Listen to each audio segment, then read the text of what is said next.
हम भगवती नर्मदा के तट पे साधना कर रहे थे और साधना कर रहे उसी समय एक संत हमारे पास में आए। अच्छा। तो मैं क्या करता था, भोजन साधक को बहुत कम पाना चाहिए, भोजन बहुत नियंत्रण रखना चाहिए। तो उसमें मैं क्या करता, एक दीप जलाता था, अखंड ज्योति, उस पे एक डिब्बा रख लेते थे और उसमें खिचड़ी पकाते थे, 6 घंटा में पकती थी, जो इतनी सी होती थी, वो तो कटोरा रख देते और ज्योति के साथ, अखंड ज्योति में। तो वो सवेरे 6 बजे रखी, 1 बजे बन जाती थी, उसी को खा के हम दिन भर या रात भर जीवित रहते थे। तो वही खिचड़ी मैंने बनाई, अब इतना सा तो बनाया ही, और इतने में बाबा जी आ गए। मैं बाहर नमक लेने गया और लेकर आने ही वाला था मैं कुटिया पर, कि इतने में वो आके अंदर बैठे थे। जबकि मैं आपको बताऊं, जहां मैं साधना करता वहां पर प्रवेश निषेध, किसी को नहीं अंदर आने। हाँ जी हाँ, पर वो संत जैसा भेष था, एकदम श्वेत वस्त्र, बहुत तेज था उनके मुखमंडल पर। जी हाँ, मैंने तो पहली बार देखा, मैंने प्रणाम किया, हमारा धर्म कहता है ये। महाराज बताइए, बोले परकम्मा में हूँ, भोजन करूँ लगी। जी हाँ।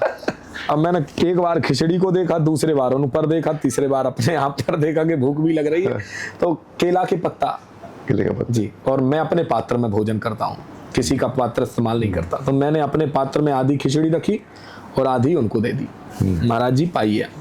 तो मैं नहीं खाया, मैं रखा रहा, मैंने कहा हो सकता है जब तक और भूख लगी तो ये भी दे दे। उनने वो खाई और फिर देखने लगे, तो फिर मैंने कहा दे दो, उसमें से भी आधा निकाल करके हमने दे दिया उनको, थोड़ा सा बचा हमारे लिए।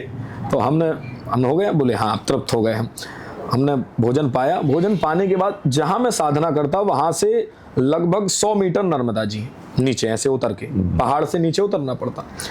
तो वो हमसे बोले कि नर्मदा जी से जल लेके आओ, गर्मी का समय। मैंने कहा मैं नहीं जाने वाला, पैदल कौन जाएगा उधर भागते दौड़ते।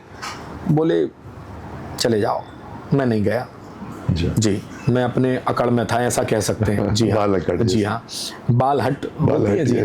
मैं बैठा रहा, अब मैं साधना करने के लिए बैठता कि इतने में वो फिर आ गए भीतर। मैंने कहा महाराज खिला दिया, अब मत परेशान करो, पूजा पाठ करने दो हमको।